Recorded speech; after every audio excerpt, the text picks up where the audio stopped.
بسم اللہ الرحمن الرحیم۔ گروبیگ یوٹیوب اسلامک چینل کی جانب سے اپنے ناظرین کو السلام علیکم ورحمۃ اللہ وبرکاتہ۔ آج ہم قیامت کی نشانیوں کا ذکر کریں گے۔ قیامت کی نشانیوں میں یہ دوسرا پارٹ ہے۔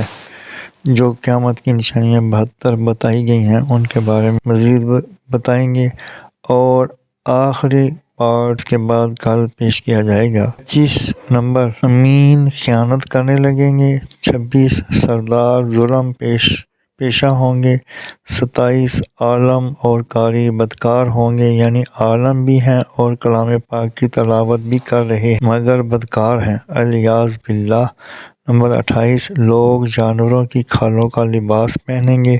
نمبر 29 مگر ان کے دل مردار سے زیادہ بدبودار ہوں گے، یعنی لوگ جانوروں کی کھالوں سے بنے ہوئے اعلیٰ درجے کے لباس پہنیں گے لیکن ان کے دل مردار سے زیادہ بدبودار ہوں گے۔ 30 اور ایلوے سے زیادہ کڑوے ہوں گے۔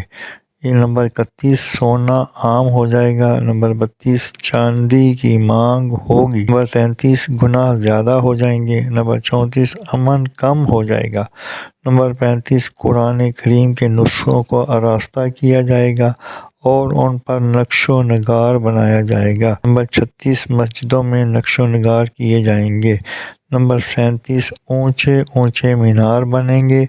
نمبر 38 لیکن دل ویران ہوں گے۔ نمبر 39 شرابیں پی جائیں گی۔ نمبر 40 شرعی سزاؤں کو معطل کر دیا جائے گا۔ نمبر 41 لونڈی اپنے آقا کو جنے گی، یعنی بیٹی ماں پر حکمرانی کرے گی اور اس کے ساتھ ایسا سلوک کرے گی جیسے آقا اپنی کنیز کے ساتھ سلوک کرتا ہے۔ نمبر 42 جو لوگ ننگے پاؤں، ننگے بدن اور غیر مہذب ہوں گے وہ بادشاہ بن جائیں گے۔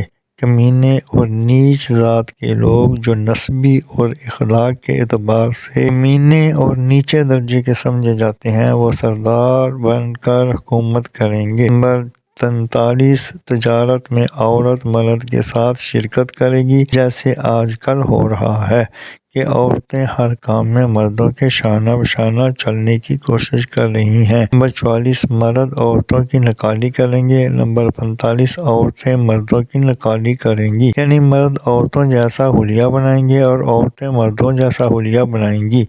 آج دیکھ لیں کہ نئے فیشن نے یہ حالت کر دی ہے کہ دور سے دیکھو تو پتہ چلتا ہے کہ یہ مرد اور عورت میں پہچان مشکل ہو گئی ہے۔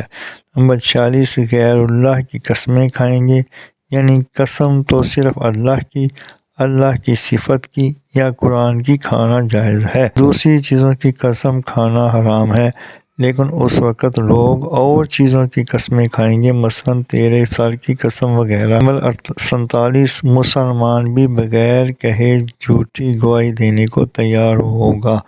لفظ بھی کے ذریعے یہ بتا دیا کہ اور لوگ تو یہ کام کرتے ہی ہیں، لیکن اس وقت مسلمان بھی جھوٹی گواہی دینے کو تیار ہو جائیں گے۔ نمبر 48 صرف جان پہچان کے لوگوں کو سلام کیا جائے گا۔ مطلب یہ ہے کہ اگر راستے میں کہیں سے گزر رہے ہیں تو ان لوگوں کو سلام نہیں کیا جائے گا جن سے جان پہچان نہیں ہے، اگر جان پہچان ہے تو سلام کر لیں گے۔ حالانکہ حضور صلی اللہ علیہ وآلہ وسلم کا فرمان یہ ہے السلام علی من عرفت و من لم تعرف۔ صحیح البخاری کی یہ حدیث ہے، جس کو تم جانتے ہو اس کو بھی سلام کرو اور جس کو نہیں جانتے اس کو بھی سلام کرو، خاص طور پر اس وقت جب راستے میں اکا دکا آدمی گزر رہے ہوں تو اس وقت سب آنے جانے والوں کو سلام کرنا چاہیے، لیکن اگر آنے جانے والے کی تعداد بہت زیادہ ہو اور سلام کی وجہ سے اپنے کام میں خلل کا اندیشہ ہو تو پھر سلام نہ کرنے کی بھی گنجائش ہے، لیکن ایک زمانہ ایسا آئے گا کہ اگر اکا دکا آدمی گزر رہے ہوں تو بھی سلام نہیں کریں گے اور سلام کا رواج ختم ہو جائے گا۔ آمین یا رب العالمین۔ اللہ تعالیٰ عمل کرنے کی توفیق عطا فرمائے۔ جزاکم اللہ احسن الجزا۔ مزید جاننے کے لیے چینل کو سبسکرائب اور لائک کریں، ویڈیو کو آخر تک سنیں تاکہ نئی آنے والی ویڈیو کا نوٹیفیکیشن آپ کو مل سکے۔